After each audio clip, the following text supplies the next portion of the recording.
Today's been a lot of fun. I basically spent the entire day editing, actually, like just doing everything, learning everything from scratch myself. Like, bear in mind, I have not touched any piece of video editing software in my life aside from iMovie, maybe like 7 years ago.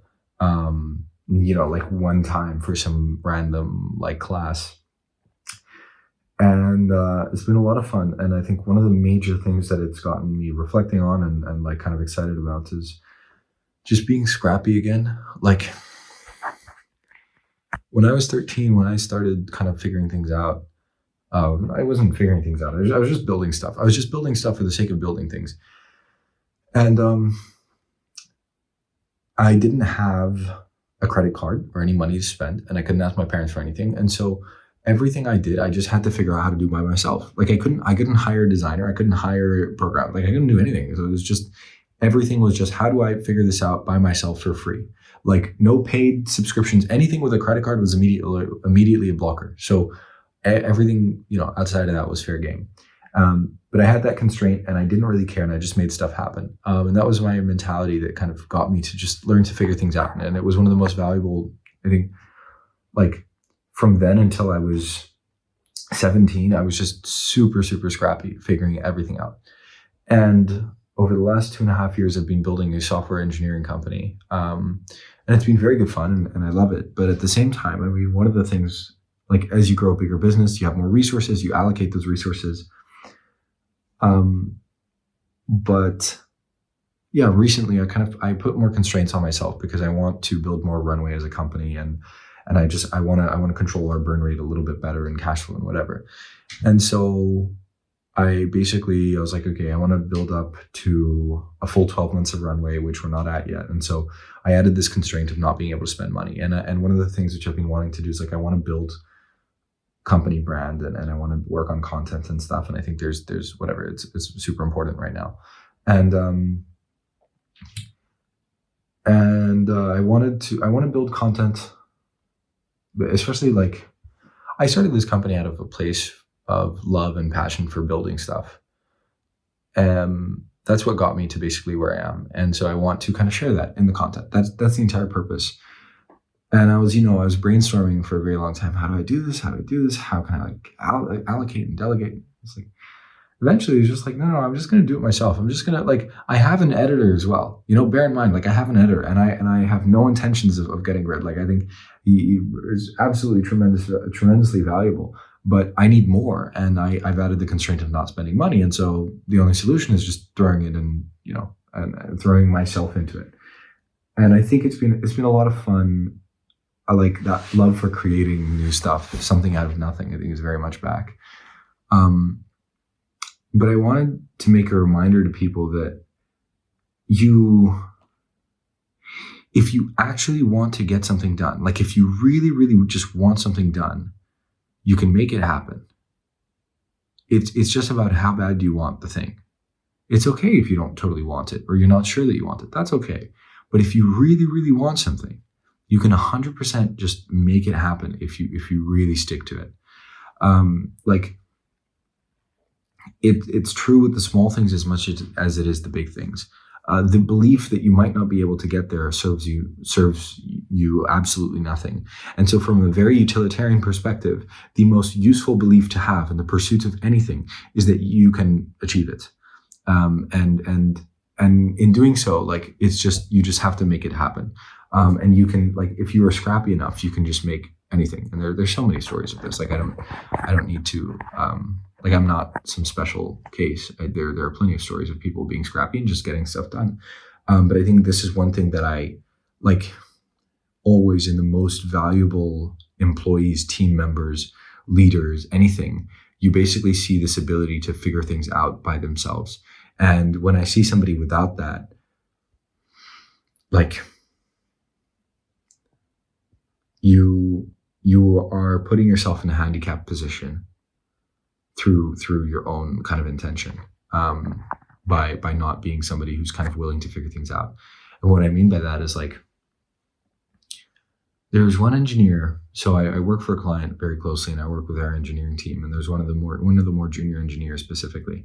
he had reached out and there was some styling issue that he was having and he couldn't figure it out. And he was like, "Hey man, can you help me fix this? I can't seem to fix it." And it was something, the issue, to his credit, was not trivial. So it was a relatively, like, it's a very complex code base, and so it's hard to navigate something sometimes, like due to the component structure and whatever. And the styles were kind of buried and messed up.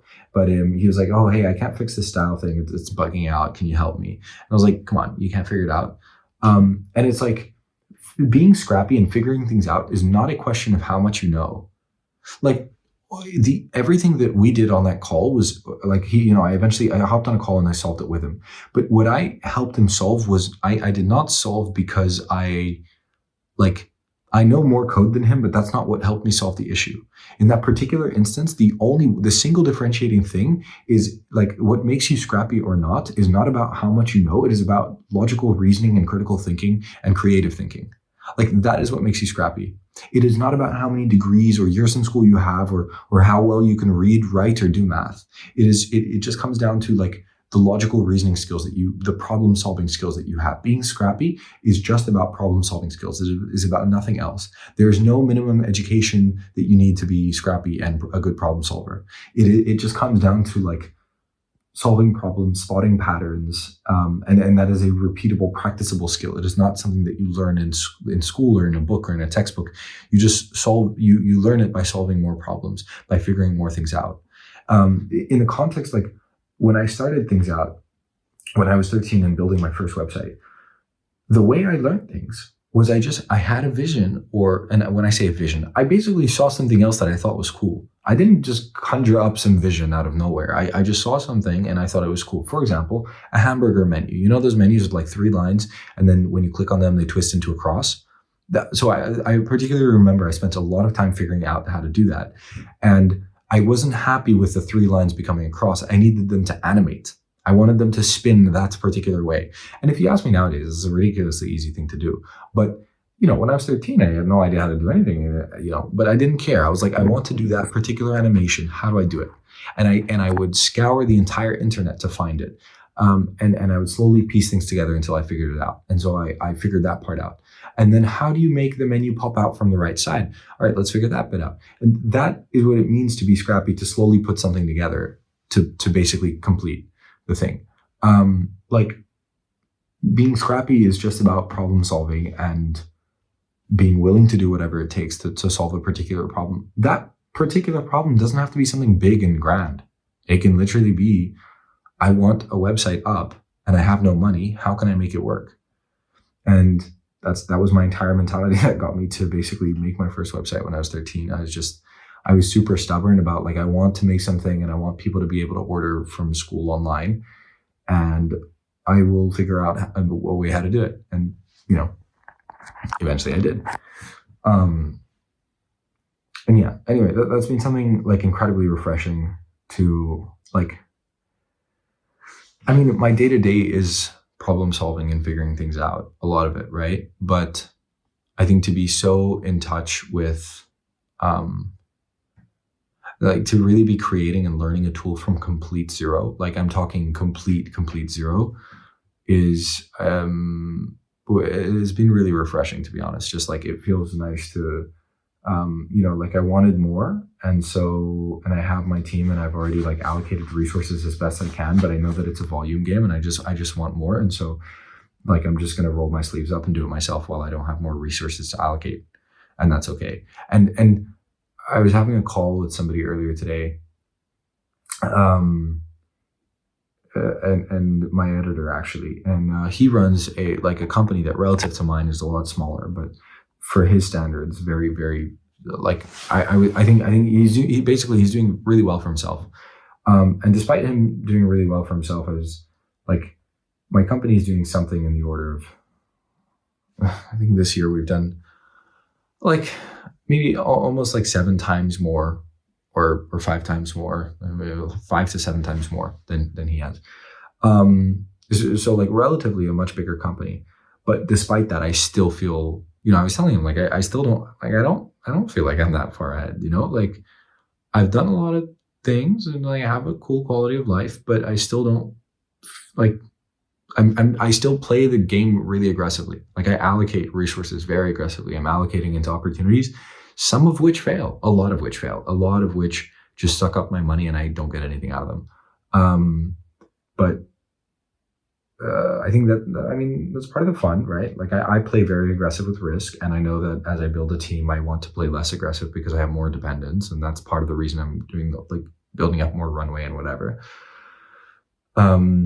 But like adding that constraint back in and just being like, okay, now how do I figure things out? Like, it's, yeah, this kind of challenges.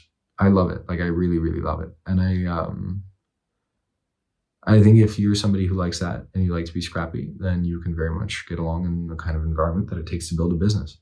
And bear in mind, you can also, like, I think being scrappy within a business is also what makes or breaks amazing employees and amazing team members, amazing executives, whatever. It's like, how can I get 10 times more out of my same budget, basically? That is, like, fundamentally, I think, yeah, a question to ponder. And I think a question that forces you to come out with better solutions. Anyway, I'm very excited about building stuff, like content stuff. But that takes time. And I know that I can get impatient. And so there's also a very large part of me, which is like, just register the fact this is a 6 to 12 month thing. This is not a few weeks of work. Like, this is the start of a several year thing, but it's going to take you 6 to 12 months to really see results from it. And I have to hammer that into my really thick skull a lot, because I get so impatient. I know I just have to sit and keep doing the thing. And that is sometimes annoying, because you feel like you want things now and next week and next month and next 2 months, next 3 months. Sometimes it takes a lot longer, and you have to be okay with that. And that's been a consistent struggle, I think, as a young person, but I get better at it over time. Anyway, it's about 1 a.m., so I'm going to head to sleep. So nothing super exciting for today, other than just editing. And I think, yeah, that's pretty much it.